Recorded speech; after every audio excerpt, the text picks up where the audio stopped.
네, 헝가리 다뉴브강에 침몰한 유람선 허블레아니호가 어제 인양돼 인근 체펠섬에 옮겨졌습니다. 네, 실종자 4명을 찾기 위한 수색 작업도 계속 이어지고 있는데요. 사회부 황정현 기자와 이야기 나눠봅니다. 네, 황 기자 먼저 어제 인양 작업 시간별로 좀 다시 한번 짚어주시죠.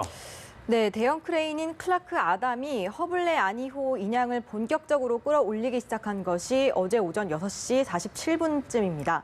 이후 오전 7시가 조금 넘은 시각 수면 위로 조타실이 모습을 드러냈는데요. 오전 7시 40분쯤 처음으로 시신 한 구가 수습됐고요. 이후 오전 8시가 조금 넘은 시각부터 객실 입구에서 시신 3구가 잇따라 수습됐습니다. 완전히 인양이 끝난 건 오후 1시 30분쯤입니다. 네, 인양 과정이 좀 순탄치만은 않았다고 하는데요. 어떤 상황이었습니까? 네, 선체 인양은 애초에 4시간가량 걸릴 것으로 예상이 됐었는데요. 한참 수색에 속도를 내던 찰나에 배 꼬리 부분의 훼손이 생각보다 심한 것으로 확인됐습니다. 인양할 때 배의 균형을 맞추는 게 무엇보다 중요했던 만큼 2시간 넘게 수색 작업을 멈출 수밖에 없었는데요. 이후 추가 와이어를 설치해서 작업을 계속 이어나갔습니다. 그런데 이후엔 1층 선실에 들어가는 과정에 또 어려움이 있었습니다. 애초 허리춤까지 물을 빼낸 뒤에 진입하려고 했었는데 생각보다 물이 많아서 진입하던 수색대원이 온몸에 진흙을 뒤집어 쓰고 나오는 일도 발생했습니다. 이 때문에 1시간 넘게 추가로 물을 뺀 뒤에야 다시 수색을 이어갈 수 있을 만큼 변수가 많았습니다. 네, 모습을 드러낸 유람선 곳곳이 파손이 돼 있었고 그 당시의 상황, 긴박했던 상황을 그대로 보여준 것 같습니다. 네, 맞습니다. 방수포는 여기저기 찢어져 있었고요. 또 창문은 모두 깨진 상태였습니다. 또 선체엔 각종 이끼와 부유물도 껴 있었는데요. 네. 바이킹 식인호에 추돌한 흔적 탓인지 혹은 배가 가라앉으면서 생긴 것인지 명확하진 않지만 좌현 부분이 심하게 찌그러져 있었고 또 오른쪽 옆지 심하게 찌그러져 있는 모습이었습니다. 시기나 원인이 명확하진 않지만 당시 사고 충격을 고스란히 확인할 수 있었습니다. 반면에 그 허블레 아니란 글자는 선명하게 새겨져 있었고 예. 또 뱃머리에 구명 투구가 남아 있는 것을 볼 수 있었는데 좀 그런 모습이 안타까움을 좀 더했습니다. 예, 지금 인양이 완료된 허블레아니호는 지금 어디에 있는 상황입니까? 인근의 체펠섬이라는 곳으로 옮겨진 상태입니다. 네. 체펠섬은 사고 지점에서 남쪽으로 한 8km 떨어진 곳에 있는데요. 저희 취재진에 따르면 이 체펠섬에 도착한 시간이 우리나라 시간으로 새벽 2시쯤입니다. 현지 시간으로는 오후 한 7시쯤이 되겠는데요.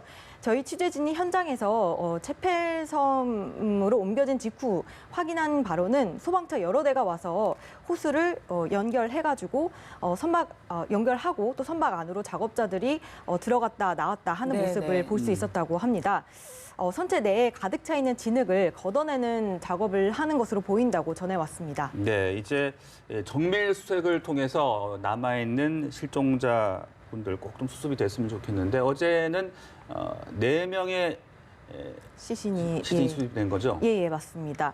헝가리인 선장과 30대, 50대 한국인 여성 그리고 최연소 탑승자였던 6살 여자아이의 시신이 수습이 됐는데요. 인양 1시간 만에 조타실에서 헝가리인 선장 시신 한 구가 수습된 데 이어서 오전 8시 4분부터 객실 입구에서 시신 3구가 잇따라 발견됐습니다.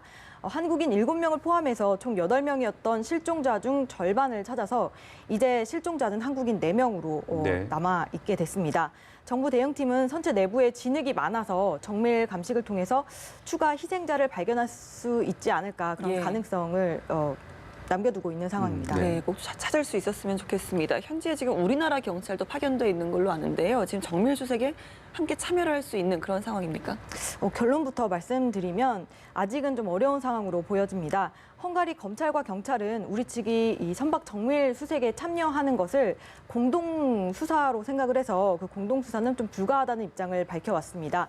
그러나 우리 측은 그 수사 참여가 아니라 인양한 선박 내에 실종자 수색을 위한 진입이란 점을 강조하고 있는 것으로 파악이 됐습니다.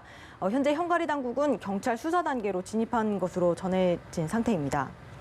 네, 그렇다면 앞으로 이 실종자 수색 작업 어떻게 좀 더 면밀하게 이루어지는지 설명을 좀 해주시죠. 네네, 헝가리 경찰은 수색 노력을 배로 늘리겠다 이렇게 발표를 했는데요. 네. 이 노력을 배로 늘리겠다 이 말의 뜻은 인력과 헬리콥터 또 보트 등 장비를 배로 늘리겠다는 뜻으로 현지 경찰은 덧붙여서 설명을 했습니다.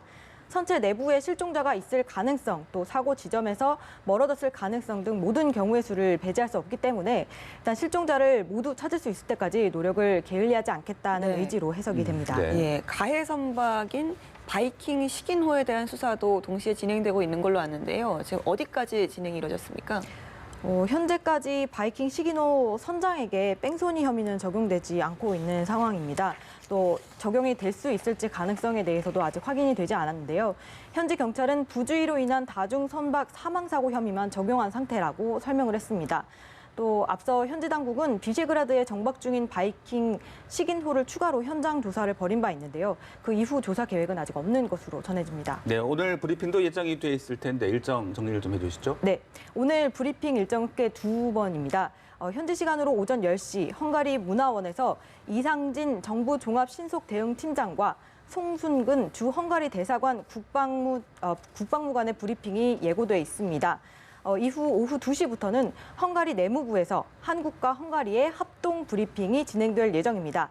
이 브리핑은 헝가리 대테러 청장과 주 헝가리 국방무관이 진행하게 되는데 이 순차 통역이 이뤄질 예정이어서요. 저희도 좀 더 신속하게 브리핑 내용을 전달해 드릴 수 있을 것으로 보입니다. 네, 알겠습니다. 지금까지 사회부 황정현 기자와 함께 헝가리 부다페스트 유람선 침몰 사고 상황에 대해서 들어봤습니다. 고맙습니다. 고맙습니다.